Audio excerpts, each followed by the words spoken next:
All right.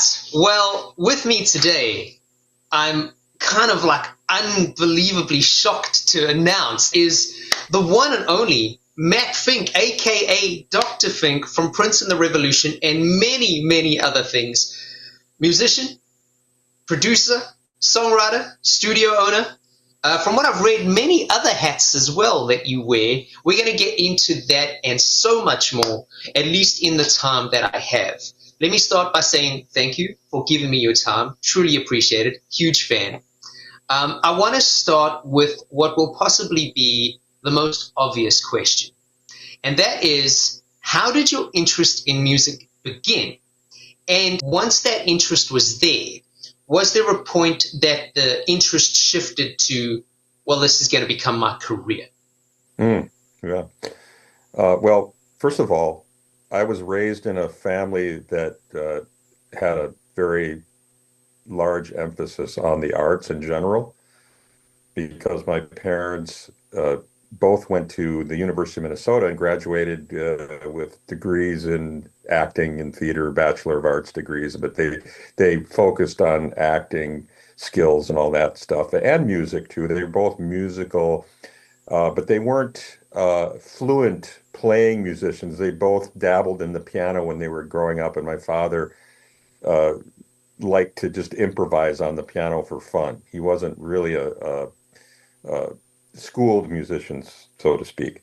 But so when I was growing up, we had a piano in the house. My father, when he was in college, he ran the University of Minnesota's radio station, and he propagated that with lots of classical music, which he was a big fan of, and he knew a lot about classical music and the history.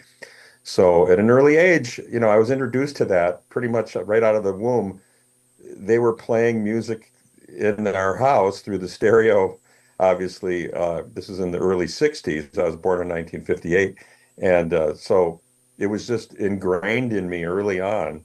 And then my older brother was given the opportunity to take piano lessons before I was by my parents. So I watched him starting when he was about 6 years old, and then he had about 2.5 years. He's about almost 3 years older than me. So when I was about six or so, my parents offered me the opportunity as well after I'd been observing my brother doing this. And I was already kind of tinkering around just for fun at that young age. And so I said, yeah, I'll give it a try, in my little 6-year-old voice.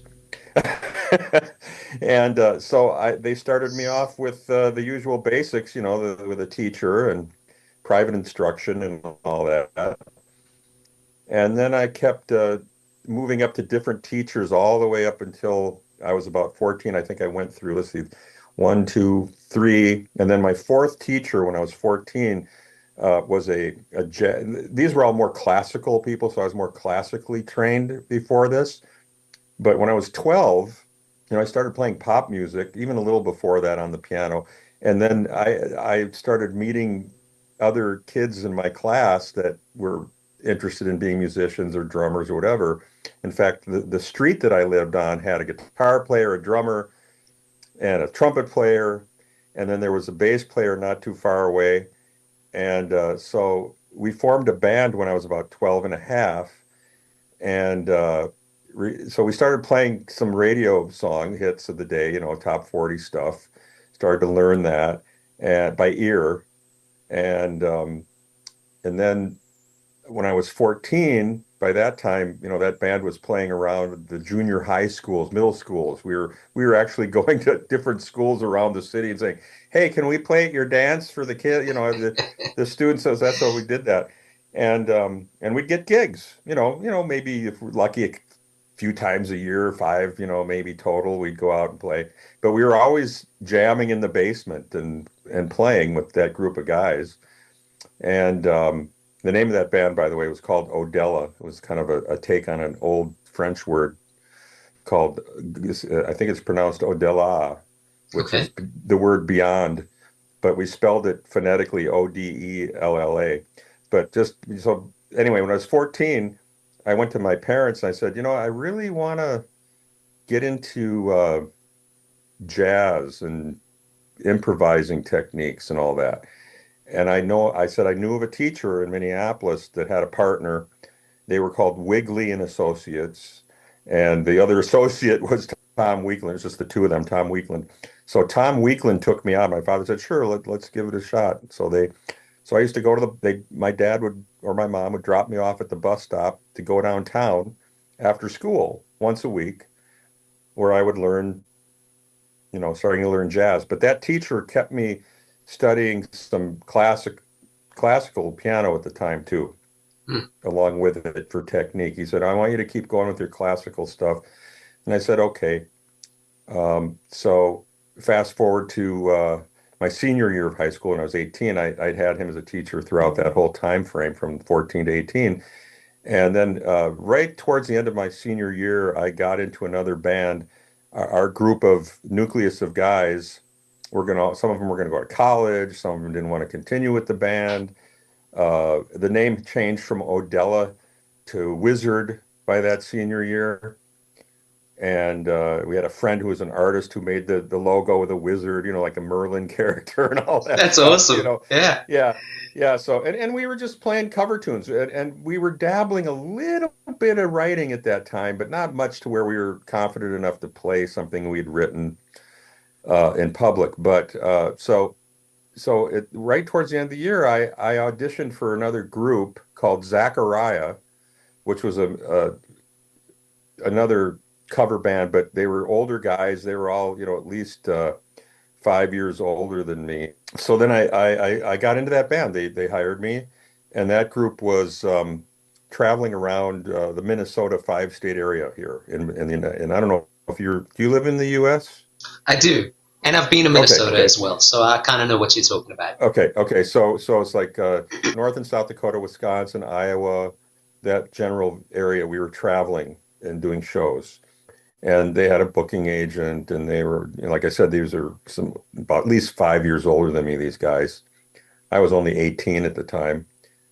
They were in their early 20s. So that went pretty well for a couple years. And I brought the drummer from Wizard / Odella into that band about, 6 months into it. He wanted a gig too. He hadn't decided to go off to college either. He's a great drummer. And then while he was in that band, he got into a group that was signed by RCA Records. So about 7 months into his tenure, or 8 months, he tried out for that band and left. Yeah. And got into a group that it was signed to RCA. But he didn't. He lasted maybe a year or two in that. Anyway, that's just an aside.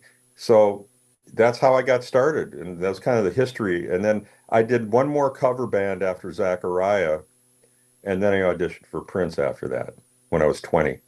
That's ironically leading me straight to my next question, right? So fans like myself of the revolution, we'll know that you were born in Minnesota. We'll know some of the history of the studio and your audition with Prince, etc., etc., etc. I'm going to get to the studio stuff a little bit later. But since we're kind of in this era, let's sort of chronologically try and stay here for a little while, if that's okay. Sure. You meet Prince. This is around 78. You start playing in his band, which famously goes on to become The Revolution. That referral, from what I understand, and please if I'm wrong, excuse my ignorance, that referral comes from Bobby Z or Bobby Z. I wanted to know, and this is possibly a little bit of a strange one, that audition process. I mean, obviously Prince was extremely talented at a very young age. That's been well documented. But at this point, he's not yet this enigma Prince that he becomes known as, right? So was that audition like super weird, and was it like, and by weird I mean mostly intimidating because it's like, I'm going to audition, or was it more like at that grassroots, ground roots kind of level where like, hey, there's this opportunity to play in another band, much like you just mentioned, going from one band to the next? And in addition to that, can you remember anything about the audition? Like, were you told to do anything on the cuff that was trying to like maybe throw you off of anything? Or was it just a matter of, hey, learn these songs, and you learned those songs? How did it all work? Yeah, well, basically, he instructed me through his manager. He never talked to me directly ever until I actually met him uh, at the audition. I never talked to him even until that day. So, and it took me a while to get that audition because he had been already looking at several different people and auditioning band members for like a good solid 8 months. You know, they were going out to LA, they were looking for people in Minneapolis, and there was another keyboardist that he had his eye on that he was definitely wanting to bring into the group besides Gail Chapman, the female singer and keyboardist. And then that gentleman declined the job. And so the door opened up again for more auditions of the last piece of his puzzle, which was one more keyboard guy. So basically, I just kept bugging Bobby and Owen Husney, Prince's manager, to get me an audition, which they eventually allowed me to do. So I was instructed to learn just a few songs off that first album, primarily the single, which was Soft and Wet, and a few of the other songs. So I prepared myself and I got into the audition. And this was about October of 1978. So I didn't know what to expect when I walked in that door that day. You know, I didn't know how he was going to be, nothing. But what he did is he asked me right away, you know, he said, "Nice to meet you." And then he goes, "By the way, did you learn the song So Blue off the album?" I wasn't instructed to play that song yet. And it turns out, and I hadn't remembered this, but the song didn't have keyboards on it. It was just it was just a ballad with guitar and his voice, and maybe that was it, a little bit of something. And I go, "No, I didn't work on that one. Shoot, you know." And he goes, "Don't worry about it. There's no keyboards on it anyway." And then he laughed, you know, like he was messing with me. And I went, "Okay," because he was probably testing me to know how much I knew his music because Yeah. uh, I didn't know a ton of it, but I had listened to the album a lot, but forgot about that because I was nervous. Yeah. So then he said, "Let's just jam for a while." He wanted to just jam and play off each other for a good hour or so. He didn't really want to have me play any of his songs yet. And I said, "Okay." So we jammed. He came up with whatever chord progressions he wanted, and Bobby laid down whatever grooves he was feeling, and Andre Simone was there, and obviously. So we're in Des Dickerson. So we were just jamming. And then once he got tired of jamming and decided to, okay, let's try one of the songs, he goes, "Let's do Soft and Wet." And I go, "Okay." And then we played it like a couple times. And he looked at me and goes, "Well, you know, you're not quite nailing that clavinet part." And I went, "Yeah, I know. I was having trouble hearing it. It's kind of buried in the mix." And I said, "Do you think you could show it to me?" And then he did. He agreed to that and showed me how to play it. And I learned it pretty quickly on the spot. And then we tried it again and I nailed it. So he turns to me and goes, "You know, you're the only guy we've auditioned that actually asked me to show him the part, to show them the part. Everybody else has come in here also struggling with that part because of the way it's mixed in the song." And I went, "Oh, well, I just being honest, that's all, you know." So I assume, and he never said this ever to me, but I'm assuming he was impressed by the fact that I was humble enough to uh, ask for him to do that Yeah, I and would think, agree. yeah. So it took him about 3 weeks after that audition for him to make his final decision because I think he was looking at a couple other guys, and I knew one of the other guys too that he was auditioning. And they made jokes about him later because he wasn't a good jammer. He couldn't jam, and he made comments like, "Jam? I don't jam. What are you talking about jamming? I don't know. What's that?" So they made fun of him. But I won't name names. No, no, it's He went on to become very, very successful. I'll wow, just man. say that in his solo career. So anyway, uh, so that was how I got into the band, and we got along really well from the beginning. And he befriended me, and he confided in me about certain things, and I did with him. And you know, obviously, I was there for 12 years almost, so it's one of those things. Yeah, definitely one of the longest collaborators, band members co-writers, co-workers that he had. I mean, you know, even when he's changing bands, you still appear, and I don't know if some of those recordings happen prior or post, but you still appear on certain things, even when certain other band members aren't there. And the fact that, and we'll get to this a little bit later too, but the fact that, you know, you're on a few writing credits with him, and yes, some of the other guys are too, but for a guy that's so famously known to be so comfortable working in isolation and doing all the things by himself, that's quite something, man. We're going to get to that. I want to talk a little bit about the Dr. Fink persona, or at least the look. I know that that look came together while you guys were on tour with Rick James in the early days. I read online many years ago, and again, I don't know if this is true, that Rick was wearing something similar, so Prince was like, hey, you need to change your look at whatever you were wearing at the time. Now, listen, that's all good and well, but I wanted to, again, and this could be completely unrelated, but I wanted to ask, besides how the Dr. Fink persona came about, was there or is there a connection in some kind of medical interest? Because you got the Dr. Fink persona / look, and then your studio is called the operating room. So, which was called the operating room before the Dr. Fink persona. Is that true or not? No. The operating room came up when I lived in I don't know, it's like the early 80s here in Minneapolis, in the first house I purchased ever back in 1984.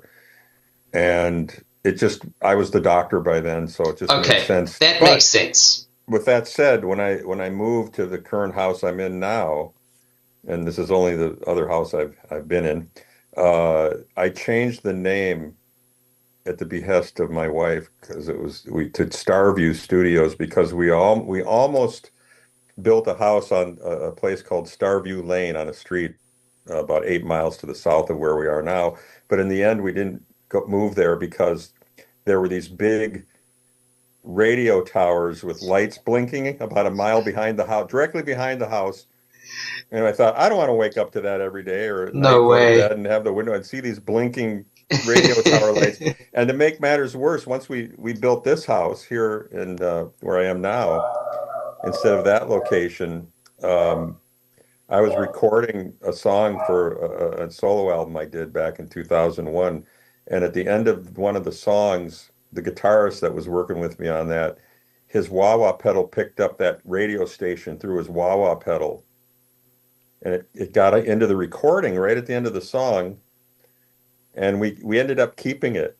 Cool. Because what the radio guy was saying, he was talking about a baseball player on the Minnesota Twins who had been injured, and he says, well, you know, blah blah blah blah blah, he's going to be okay, you know. And we left that in there. That's awesome. A little aside, and it worked out. It was kind of a cute little thing at the end of the song. Yeah, but the radio frequency, it would have been way worse if I had a studio out at that location. It wouldn't have been good. So can I just backtrack a little and ask how you came to decide on the doctor look? Sure. Yeah, so back then, if you go back and look at our first performance on only performance on American Bandstand, which is on YouTube, I'm wearing a black and white striped jail suit, which I had picked because I thought it harkened back to Jailhouse Rock. It was a little retro, new, because we were in this new wave period of the early, it was like 1981 at this time, or no, I think it was late 1980. Yeah, and it might have even been late 79. I can't remember for sure when that performance was. It was right around that time. And so Prince liked the jailer outfit. And then Rick James had a song, once we joined up with him a few months later on tour, he had a song called Bustin' Out of L7 off of that, whatever album that was on, I don't remember. So he'd come out for that song wearing a jail suit, which he would tear the top off. It is velcroed on the front. And Prince said, yeah, Rick's wearing that jail suit. You're going to have to change your image. I go, what? Did Rick tell you to do that? I had to change my look. He goes, no, he's the headliner, though, and I just don't want there to be anything redundant or funny about that. So what were your other choices of stage wear when you were trying to pick out your look? Right? Yeah. And I said, well, I thought of a guy dressed like a doctor, but I thought it was too bland, you know. And he goes, oh, wait a minute. Oh, I don't know. That's kind of different. It And was then he different. said, yeah, and he says, let's try that. And I went, okay. And that's how it came about. In fact, we were like on the third date of the tour, I think, at that time in Chicago. I remember it was in Chicago.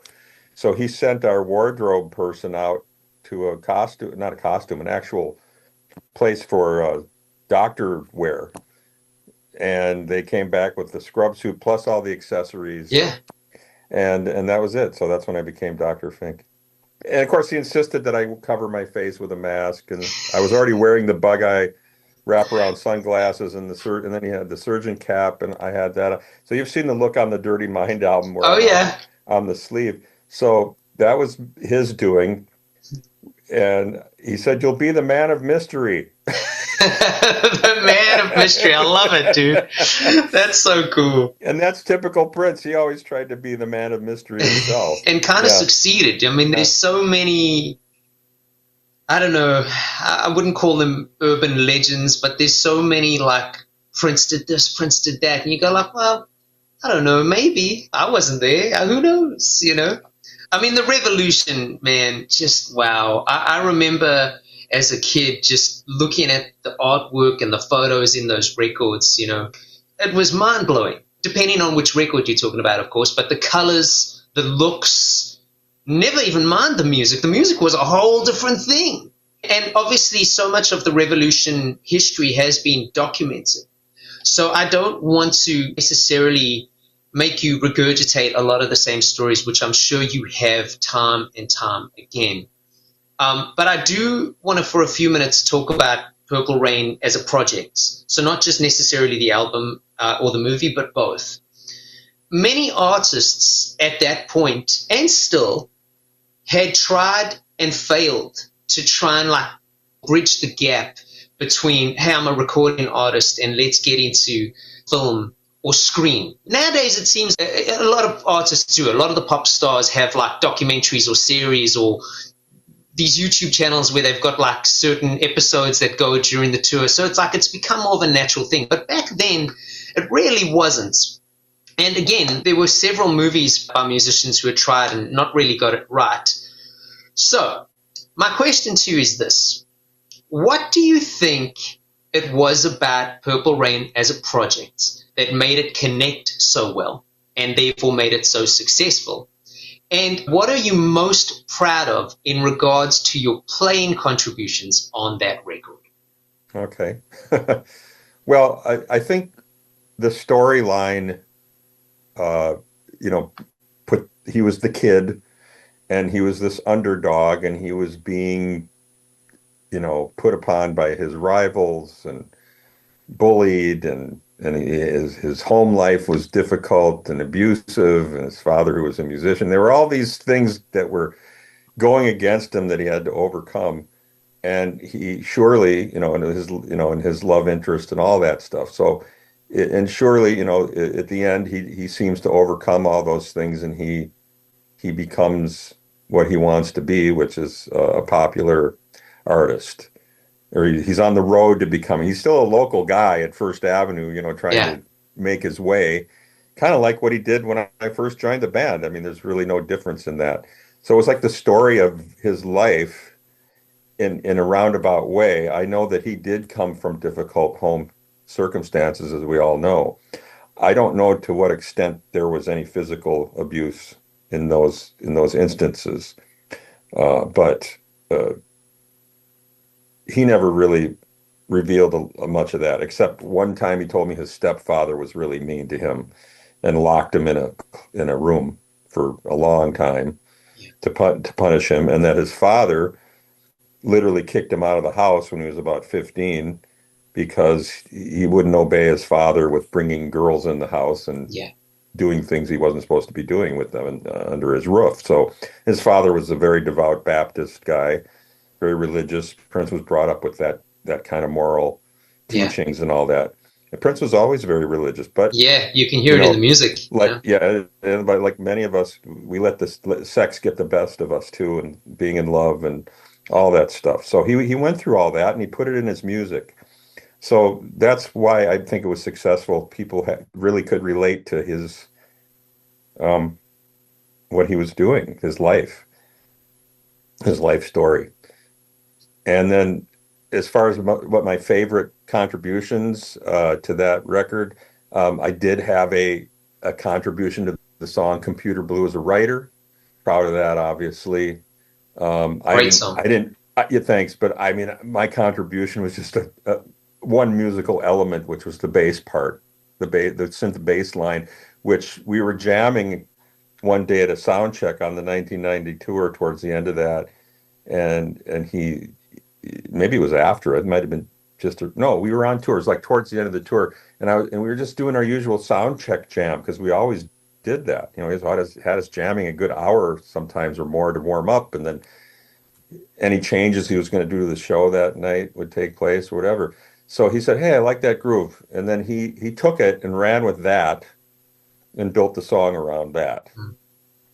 So he gave me a 1/6, I should say, writer's share, because his father wrote a part in there that he borrowed, and Wendy and Lisa came in and did something in the studio, which he gave them writing credit for. So Yeah. that's how that took place.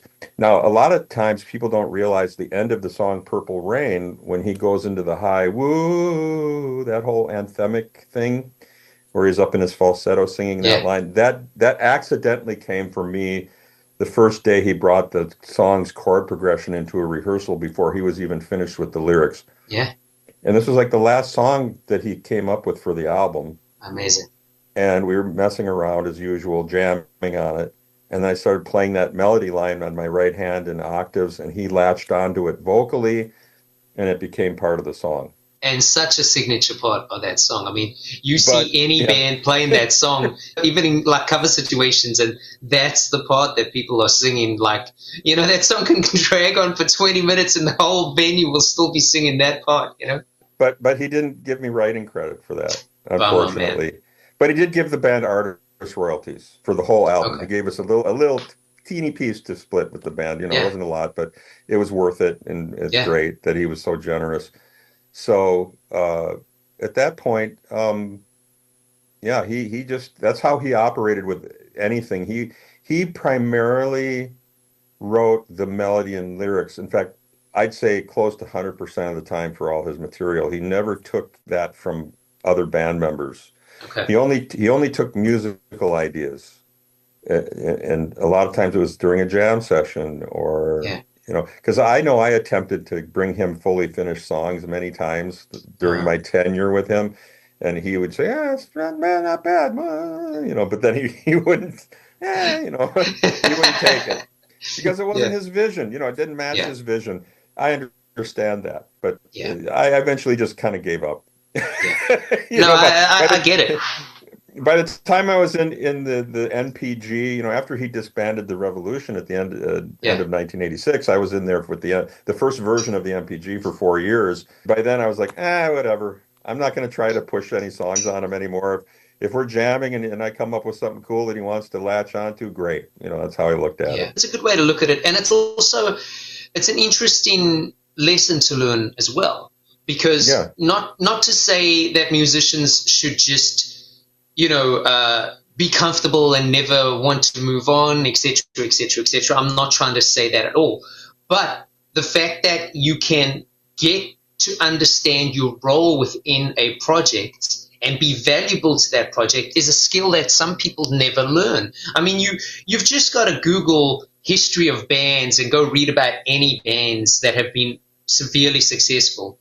And every single one of them, there's stories of, well, this member left because of that member left because of this guy got fired, that person got hired and then fired, this guy was trying to, there's a lot of politics involved in bands, as you will know.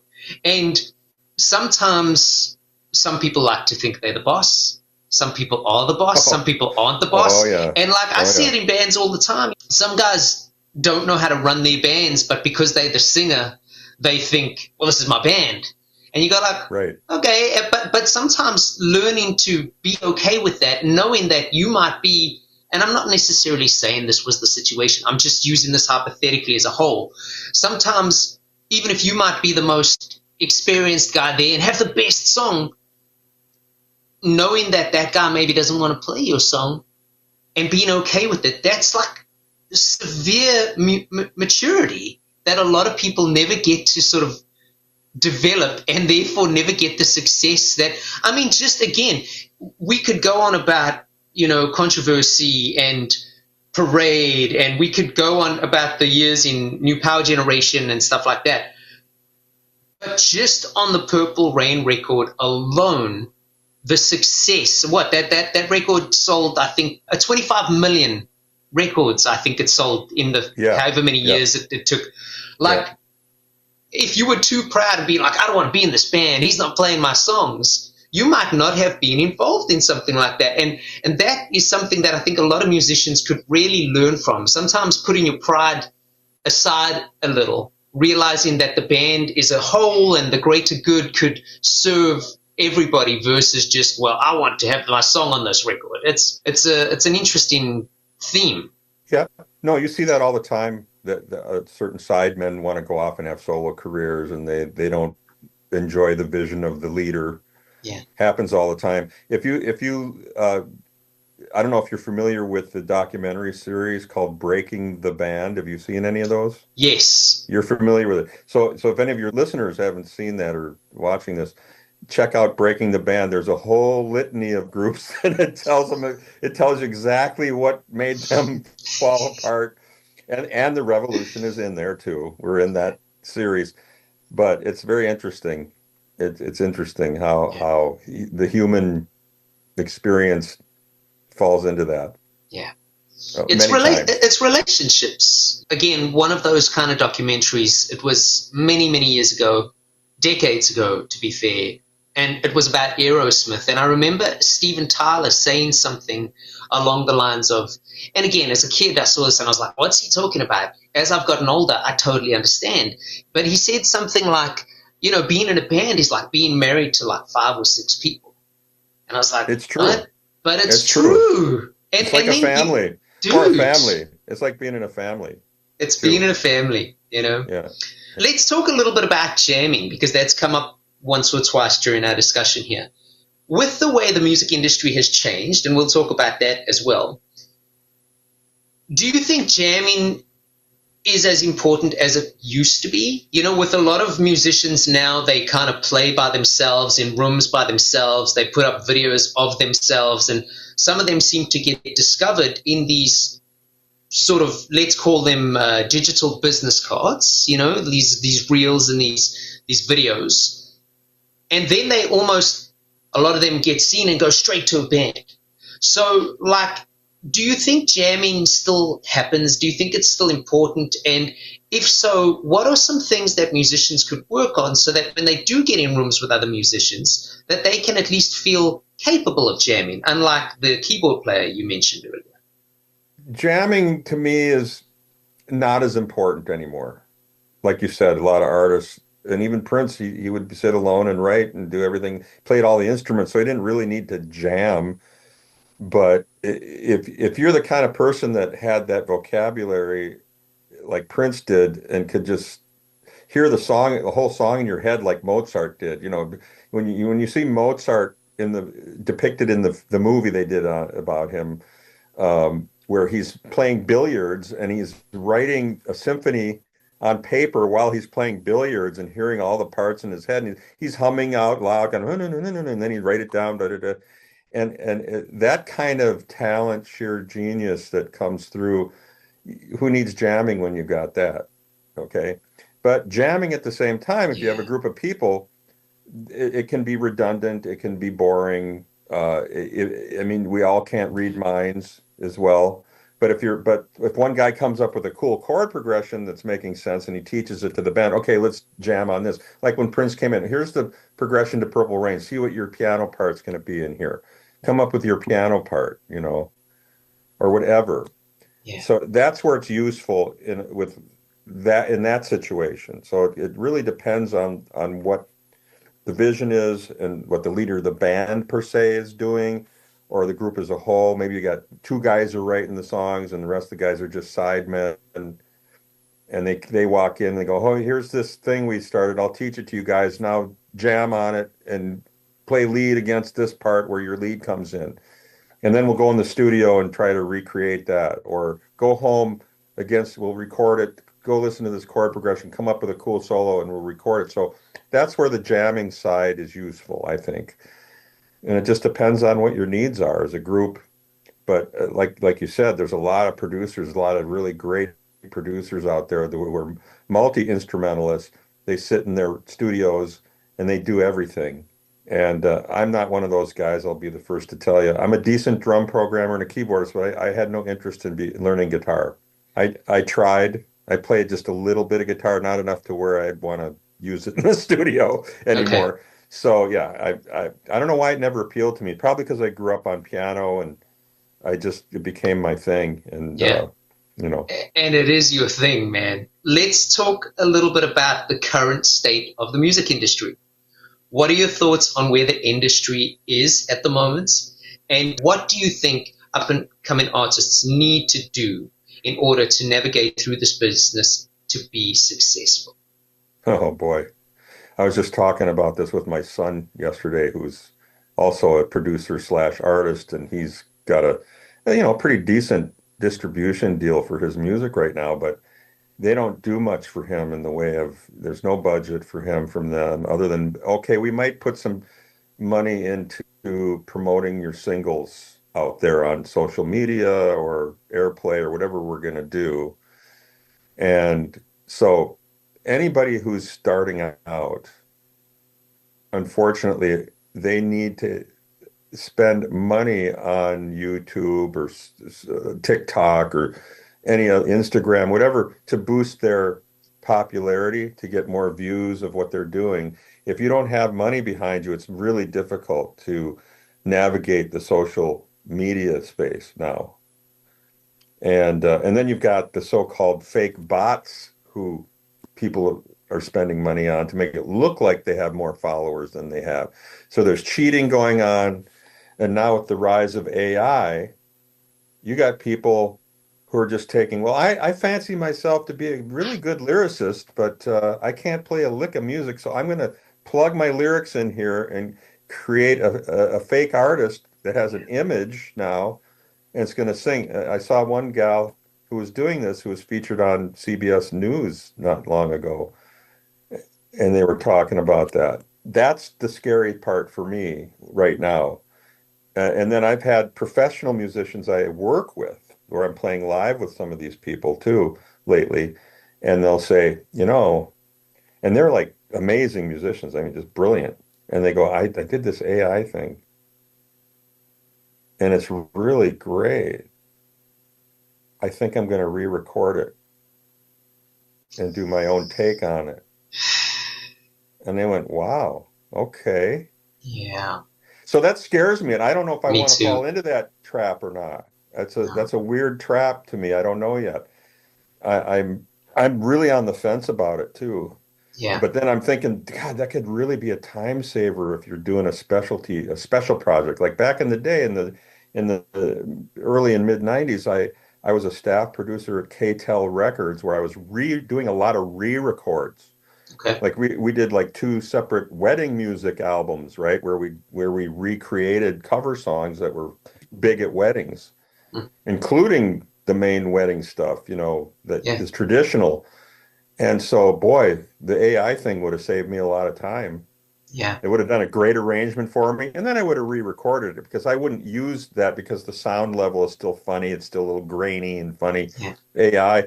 But that's going to change. I have a feeling that AI is going to sound super clean within the next year or two. I mean, the speed. The speed is insane. Yeah. 10 minutes and your song is done. Yeah. And it's getting quicker. I mean, I remember a few years ago when people started like dabbling with this, like you say, shoving lyrics into a prompt, you could kind of hear it. There were certain synthetic sounds that you were like, that doesn't sound real. No. But man, that's getting more and more real by the day. And like you say, it's a weird situation, because I get some friends who are musicians who go like, hey, check this song I wrote, but it's not them. It's maybe they had like one line of melody, and they shoved it into this thing, and they, oh yeah, but it's my voice and it's my guitar and it's my riff and it's my tempo and it's my key, and you go, but is it though? I don't know. I don't know. The scary part for me is I think it's almost inevitable that it's going to take over, because, and I'm not trying to sound like dismal and negative here, but I don't know if music necessarily holds the same value that it did for certain generations. Like, I treasured music, and I'm obviously a little bit younger than you, but I know your generation treasured music. Now when I look at some of the younger generation, and I'm stereotyping, so listeners, please don't hate me for this, okay? I'm stereotyping for point. Music seems to have become such a background thing. Like, you don't often meet a lot of young people who go, man, you've got to listen to this record.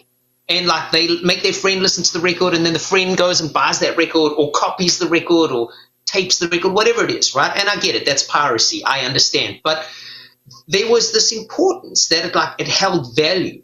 And looking at it, and like I mentioned earlier, looking at the artwork and reading who played on the records and reading through the lyrics, that did something. Whereas now I play a lot, and often I'll see these groups of kids that are definitely between 18 and 25. And sometimes the band can be burning, man, like playing just wow, jaw-dropping stuff. And I look at, and people are kind of like, like there's no interest. It's almost like, well, there's music in the background. Where I get scary with AI in that regard is, if that is the case, and the song sounds good, and it's good enough to have it in the background that we don't really have to pay attention to it, where does that then leave the chance for people like your son, original people, original artists, great songwriters coming up? How does that allow them to rise to the top, especially now with streaming services allowing, like Spotify, 40% of the music on Spotify now is AI generated. And you go, that should not be allowed, because it was already hard for artists to rise above the competition of other artists. Now we have, well, here's your competition with other artists and all this AI music. Well, and that's why the major record labels sued Suno, amongst other platforms, right away and said, hey, we got to come to an agreement here, because you guys are using all of the content of the past from our artists from many, many, many, many, many years, and recreating something so-called new. And so you guys have to give us a piece of the pie now, which they agreed to. But then if the label's getting that money, how are they going to funnel that to the artist now? Okay. And that's where it turns into almost like what I consider to be a socialistic / communistic model. Yeah. Where if you're a registered ASCAP or BMI artist or anybody, even if you didn't sell a lot of records in your career, they're still utilizing your music from the past somewhere in that massive catalog it's being derived from. So you have to create a fund, and I liken it a little bit to what's called the SAG-AFTRA Intellectual Property Rights Fund. Are you familiar with that? No. Okay. So I get a royalty once a year or twice a year from that, based on all the songs I ever did session work on or played on for Prince or any other artist that it's registered that way.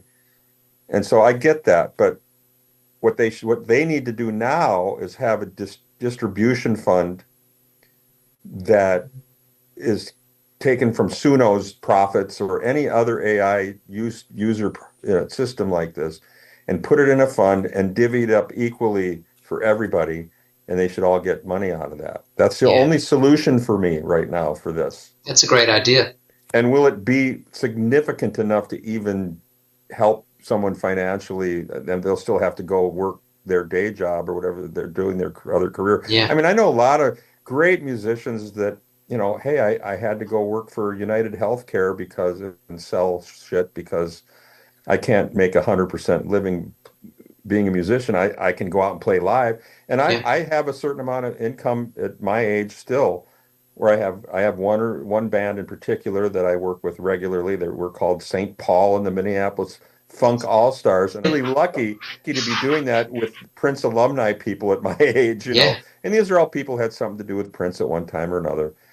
That's one thing. And then, and like for instance, the other day I just got asked to do a gig in April locally here for some local DJ has a big documentary film being made about him, who made the Minneapolis music scene. You know, he helped it along back in the day, and now he lives out in Seattle, and you know, he's also getting up there in age like me.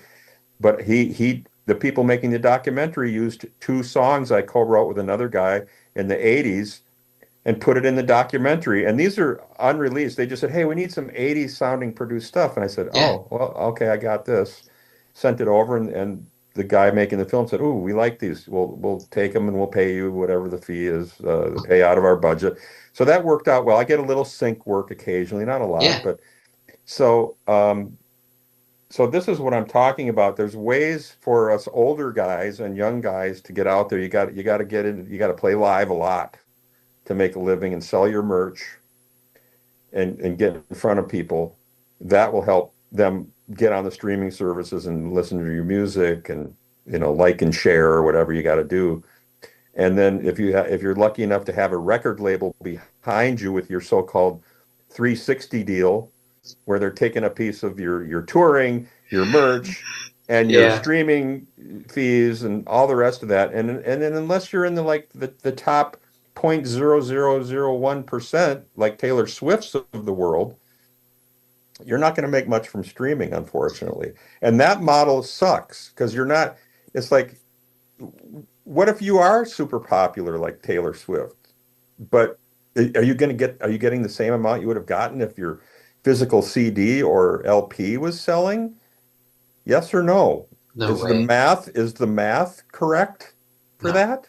No, you've only got to see what the CEOs of the streaming companies make each year to realize that the math is not correct. You know, and Okay. it's great that they put out their year end statistics each year, and they go, look, we paid this much money. Yeah, it's kind of like you mentioned ASCAP and BMI. BMI every year, and I'm sure ASCAP do the same thing, will say, "Oh man, this much royalties with this Right. year," but so many artists don't know how to collect. You know, and okay, a little bit different because those performance rights organizations will actually pay the artists, but with the streaming things, it's easy to say, "Well, we paid out this many millions of dollars this year." What people don't realize is, like you just said, most of those millions of dollars are going to the 0.01%. It's not Yeah. going to the 3 million artists who happen to put 30 songs on for the year and made 12 cents. You know what I mean? And listen, I Right. get it. It's a necessary evil, but there are changes that need to happen, which leads me to my next question. When we spoke on the phone a few days back, you mentioned to me that you are working with a company that might be able to help artists in regards to certain things. Now, we didn't get into the nitty-gritty of that stuff, and I ignorantly didn't ask what the name of that company was. So can you please tell me a little bit more about this project as a whole? Okay. Well, I was fortunate enough to be introduced to some people that are developing a platform. The working name is called Pulse Metric, and what will allow independent artists and labels to do is to have all their metrics of streaming numbers in one place for all the platforms they're on. So you're not checking each one separately. It's all on a dashboard. And then it will also give you the tools to connect with your fan base. So you have them all there. It's all do you can do all your emails out to them for when you're performing and any other stuff you're doing. You can have all your merch sales coming right off of there. It will also have a listing of all the venues across the planet that you can use to contact Hmm. to try to book gigs. It will have management listings and booking agent listings. to try to connect with. So you're not, maybe you'll have all the poll star information will be there. That I haven't talked to them about yet. I think they're thinking of trying to do that to partner with them. But and then there's going to be like other helpful tools. I believe down the road they were going to want to have teaching platforms for artists and music business teaching platforms and things like that, where you can, get tutorials and learn how to manage your career and give you tools as an independent to do that. But it's meant to be useful for small labels, independent labels, even the majors if they want to get there. And it's obviously going to be fee-based, but for an independent artist, it won't be a very expensive monthly fee to do that, to have that at your fingertips. So this is something I mean, the actual working platform is pretty close. I mean, the software, and it'll be AI assisted on top of it all. Yeah. So, and there'll be mental health stuff in there and physical health stuff. I mean, for artists and, a lot of different aspects to help people manage their careers. That sounds amazing, man. I'm just involved as kind of like, hey, I got this idea, that idea, and then I'll be like a spokesperson type salesperson down the road when they're ready to launch, and just, I'll be like that kind of support team. That's incredible. I wish you nothing but the best with it. I think having those kind of hubs that, again, can help musicians keep their assets all together and just manage their careers better, I'm all for it, so good luck to you guys. Thanks. Yeah, I hope we can do that, make it happen. Me too. Matt, what in your opinion has been the hardest part about being a career musician? Oh boy, there's a lot of different things. I mean, well, for instance, I'll just start with like after I left Prince at the end of 1990, that's a whole nother story, which I won't get into at the moment. But I wasn't exactly fired, but we had a disagreement about something. And as we all inevitably have with people we work with. So anyway, fortunately for me, because of my connections, I was able to go right into working for, like I said, K-Tel Records, which was based here. They were owned by a Canadian company. They did everything. They sold like little weird things on TV, on products. That was one side. And then they had a whole music division where they owned a lot of music. And then they would have me do re-records of those songs, and they put out special compilation albums. And then they did some original artists too, which I was able to produce on their separate, what was called Dominion Entertainment label. So I did a lot of that for a good 5 years or so. And so that was a cool gig. It didn't pay a ton of money, but it kept me afloat without having to dip into savings. And then from there, I moved on to working with some local video game companies, a couple different ones. And then one of those companies got bought out by Activision, so that went away. I went out to LA and said, hey, I'd love to continue working for you guys now that it's been bought out by Activision. They said, well, why would you want to do that? Why would we want to hire you? And I went, because I was just working on all these games you bought out, and why wouldn't you want me to continue with you? And they said, well, we just want to own your catalog. And I go, but my agreement with the old company was they can't own it 100%. I can do other things with that music if I want. And I go, well, then make me an offer. And they never would give me an offer. And I said, well, what about just keeping me on as a staff producer? Why would we need to do that? We have everything we need here in LA. We don't need you. Wow. That's how they talked to me, literally. And cold, I was sitting at the desk. It was very cold in LA. They didn't get, who are you again? Unreal.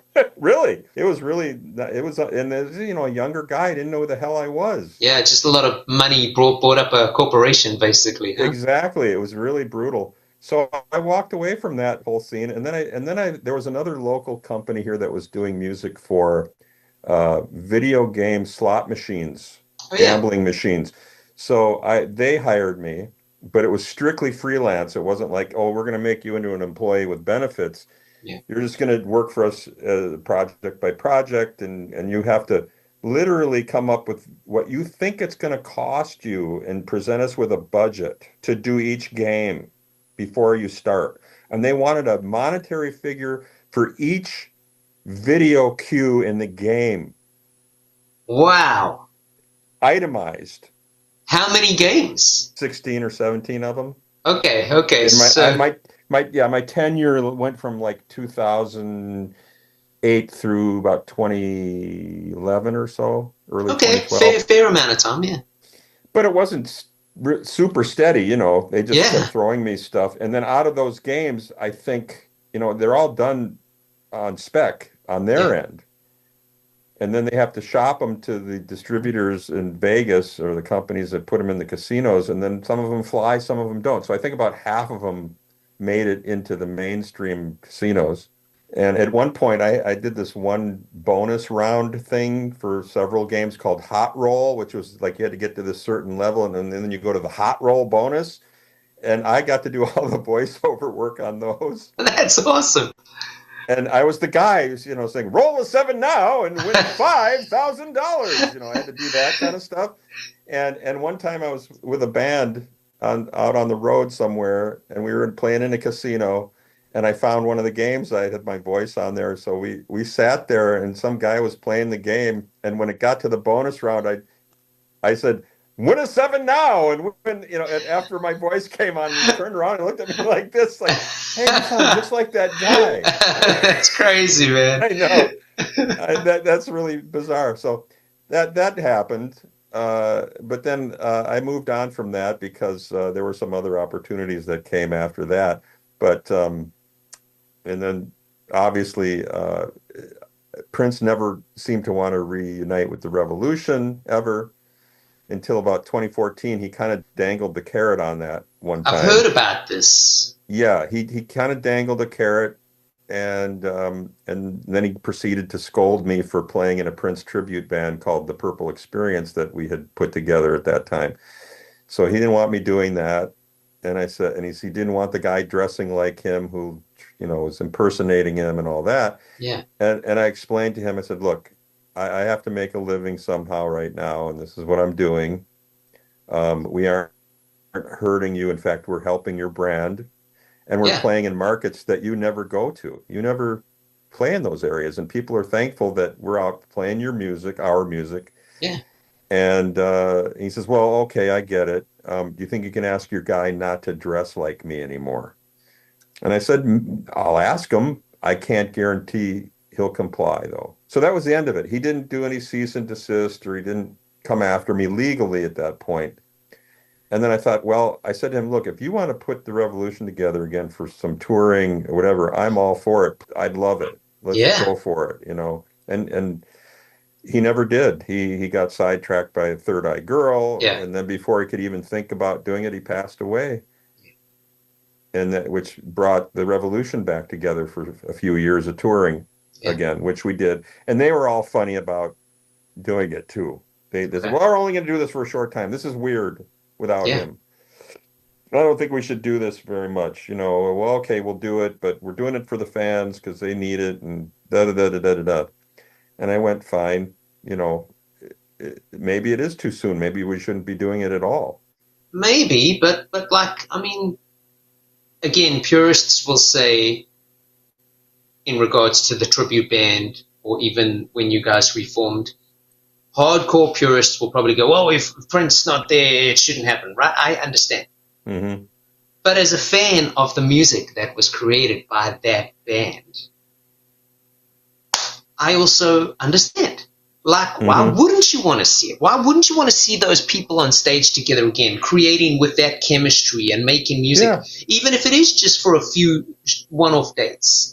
Yeah. You see this kind of argument with, and maybe I don't want to cut too close to the bone with the passing of Prince, but when bands have stayed together and a singer passes away or is fired and they bring another singer in, you often see these divisions, especially on social media. Oh, I can't believe they did that. Oh, they shouldn't be allowed to do this.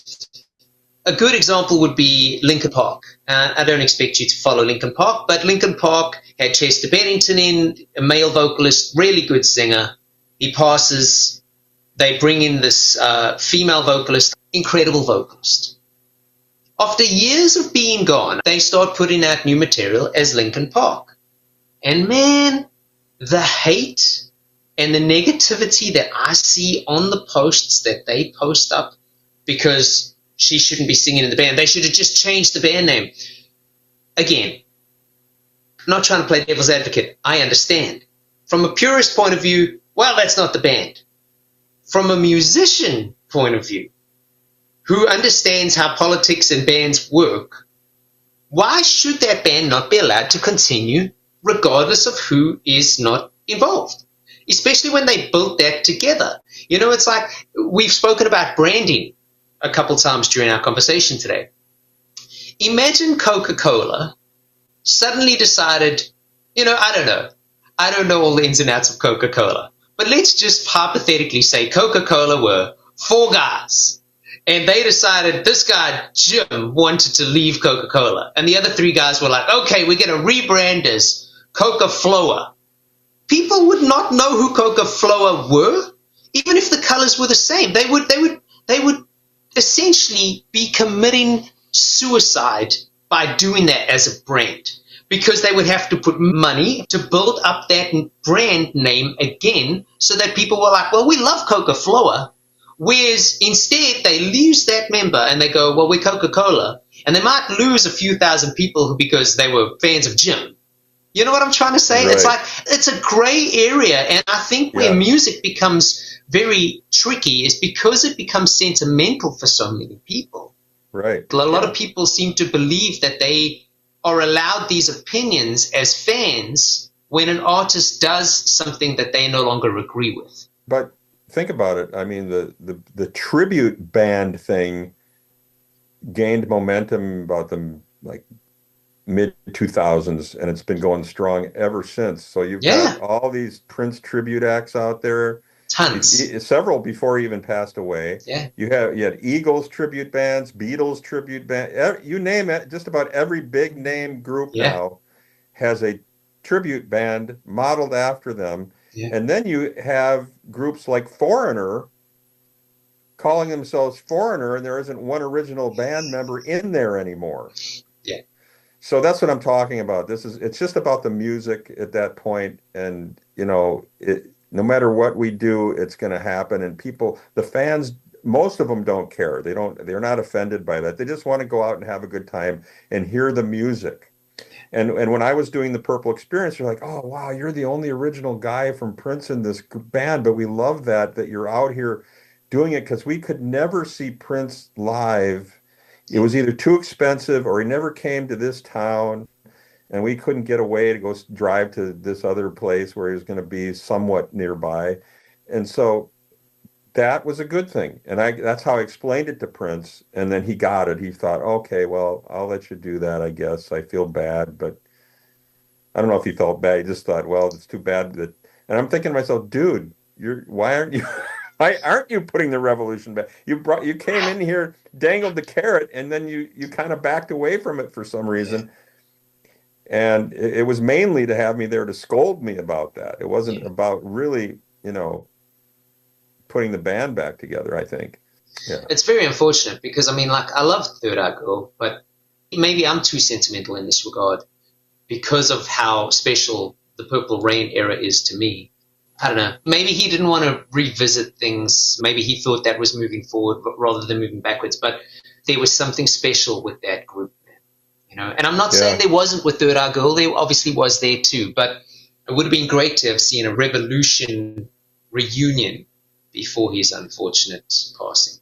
Yeah, no, there were a couple. There was one other Revolution reunion in 2003 when we did play together after 17 years apart for a Sheila E.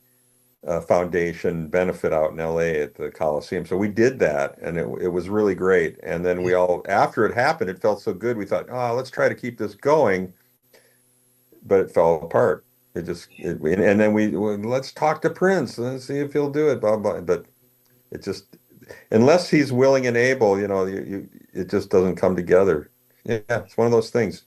And it's so different for the Revolution and Prince because he was the main focal point. Yeah. And it's like anybody like Madonna, there isn't another band out there that she had. There were so many different people she played with over the years. It's like you can't call yourself Madonna tribute. No. It's tricky, Yeah. It's right now the new power generation just was told by the Prince estate, well, your name usage is expired and we're not allowing you to renew it, so you got to come up with something else. So this was all announced on Billboard the other day, and they call it the Minneapolis Sound All Stars. I think I saw that. Yeah, they're changing it to the Minneapolis Sound All Stars. And then you've already got the group I'm working with now called St. Paul and the Minneapolis Funk All Stars, which has been around for many years, even before I came on board. I joined on in literally right at the end of 2022 after COVID was sort of starting to wane. And, Paul Peterson, who's an extremely talented musician he's been on the show.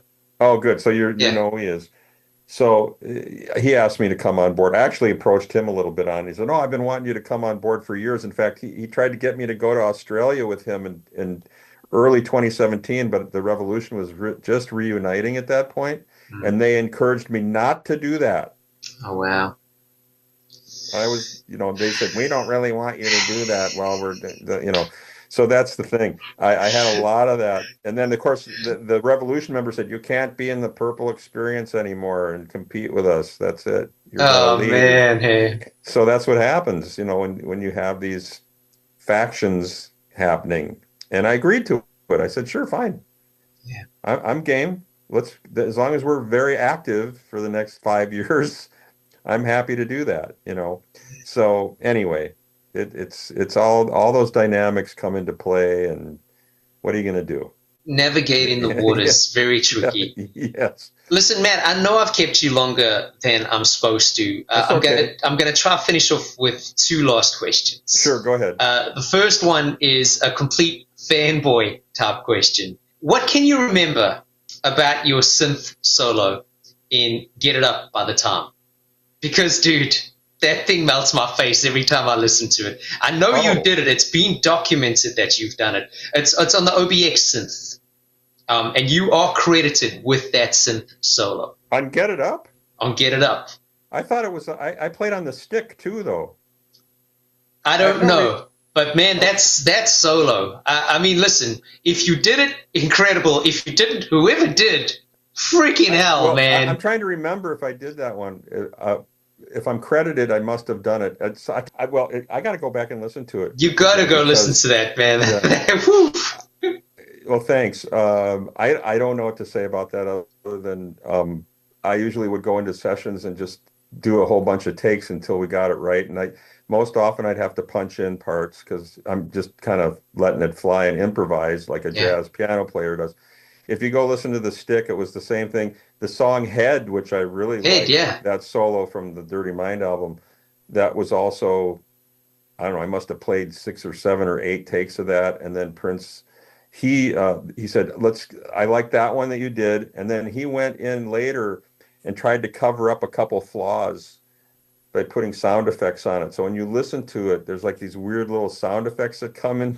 Amazing. And it's because there was a slight timing issue in there. I'm going to go listen to it when we're done, just to check that out. Yeah, and in those days, it was all on tape, and then you either would have had to punch in and get it perfect or leave it, and then, like you said, I'll fix it in the mix. Yeah.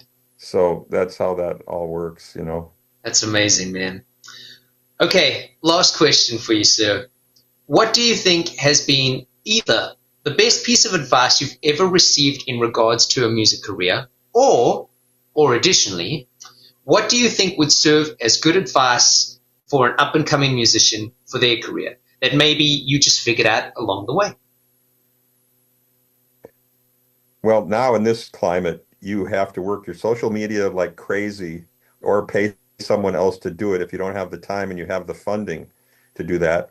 If you're lucky to have label backing, then they may put that, but then you'll do it, but you'll still be in debt to them and you'll have to recoup the money they spent based on your sales of either physical or streaming income. So it's that's my and then the big one, which we all have to do, is get out and play live. And there's always, in spite of AI and everything else going on, live music played by real musicians will never go out of style. I agree. So that's where it's at. But it's pricey to fly around now. It's like I always hear people complaining, going, God dang it, I'm giving half the money to the frickin' airline. Yeah. And it's crazy. Traveling with gear now, Yeah. especially on flights, is becoming impossible too. I mean, the unions keep saying that they are making it easier, especially with guitars and keyboard cases, but that's not true. I mean, a lot of the airlines now require you to, if you're trying to check your keyboard or guitar on, like you used to be able to take it to the hold and they would like hold it and you get it straight as you walked. Now they want you to purchase another ticket. It's like bands can't afford to buy another ticket just for a guitar case. Or they base it on weight, and you got to Yeah. pay extra based on that. I mean, there was one time I had to bring an Oberheim, and they wanted to charge $200 for in the case and everything. So I gave up on that and went completely to main stage with Oberheim plugins. But I can get, because I have decent status on Delta, I can check a MIDI keyboard and another piece of luggage for free, like if I need to, and that's included. But I still have to rent one keyboard for backline, and that can run upwards of $100 or more. Yeah. So that's where the extra costs come in, or having backline rented for your gigs. Yeah. And unless you can afford to bring your own gear in a truck on the road, or you're touring with buses. And buses aren't much cheaper than flying anymore. No. So, and if you have your own van, of course, and trailer, that works. And, with the Purple Experience, we had a van and a trailer. And then we saved money that way, and you're just paying for gas. Yeah. But I was doing this in my mid to late 50s with those guys. And, it's not easy schlepping gear at that age. And, No. It's just, it's not fun unless you have a road crew or somebody that's willing to take stuff out of the van for you. Yeah. But again, that incurs a cost, right? That's extra money. Right. How much of your old gear do you still have? Did you keep it all, or have you gotten rid of it as the years have gone by?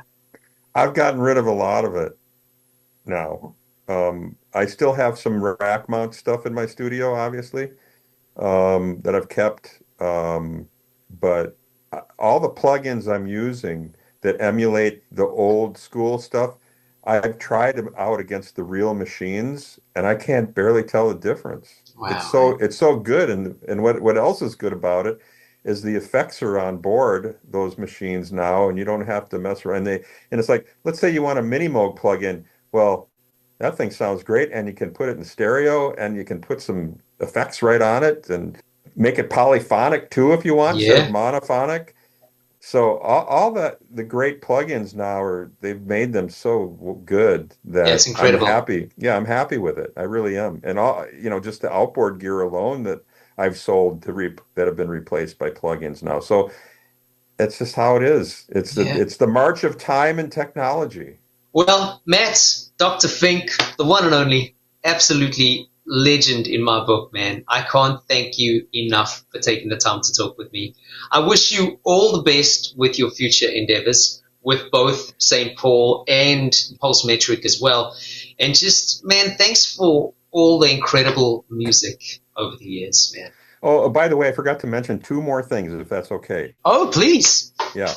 I'm involved with a new Roblox video game. Okay. That's almost launching in beta testing right now, and it's called Beast Beat Radio. Beast Beat Radio. And it's a video game in Roblox, and it's going to feature the entire Minneapolis sound catalog being played amongst many other artists, not just Prince music. We're talking about other bands that came out of Minneapolis. Yeah. And then new artists will be featured, and then there's going to be other mainstream artists that are going to utilize the platform, and well-known DJs are going to be in the game doing their thing. And it's very exciting. That's amazing. There's an actual Dr. Fink character as a Roblox character. That's so cool. And I'm really excited about that. And then I want to encourage your listeners to check out my son Max, whose current artist name online on Spotify and SoundCloud is I.am, meaning I am dot Max. I am Max. He has some singles out right now, and he's been collaborating with and producing a lot of great artists as well on top of that. Awesome.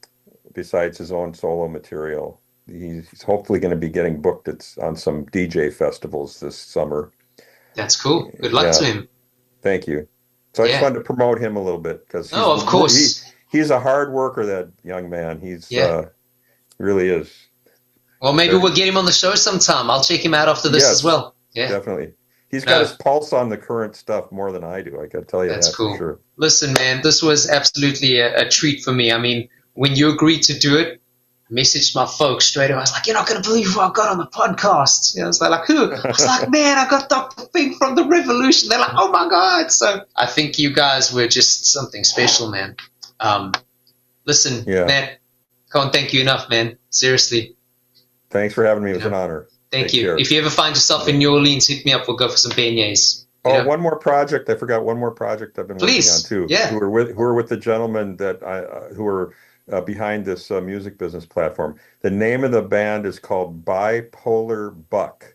Bipolar Buck. Bipolar Buck, and they're on SoundCloud as well right now. They haven't officially. What's that? What sort of genre? I would call it alternative rock. Okay. But art rock alternative. Yeah. Nice. And so it's not officially released like on other platforms yet, but it will be. Okay. We're still working on more material, but there's at least 10 songs on there. I can't remember what's on SoundCloud right now. Awesome. I'm going to go check that out as well. But I've worked on at least 15 or 16 tracks for them in the last year and a half. So that's awesome. And when you say you worked on that, are you producing or you playing as well? Mainly just playing keyboards. That's awesome. For them. Yeah, you got to keep playing those keyboards, man, because face-melting stuff. Thank you. Yeah, their producer is a great guy, too. His name is Steve Phillips, and he's very accomplished and worked with some well-known artists as well. Amazing. Yeah. All right. Thank you again. Thank you so much, man. Enjoy the rest of your day. And seriously, man, just hit me up with any music. I'll always take a listen. Thank you. Bye-bye.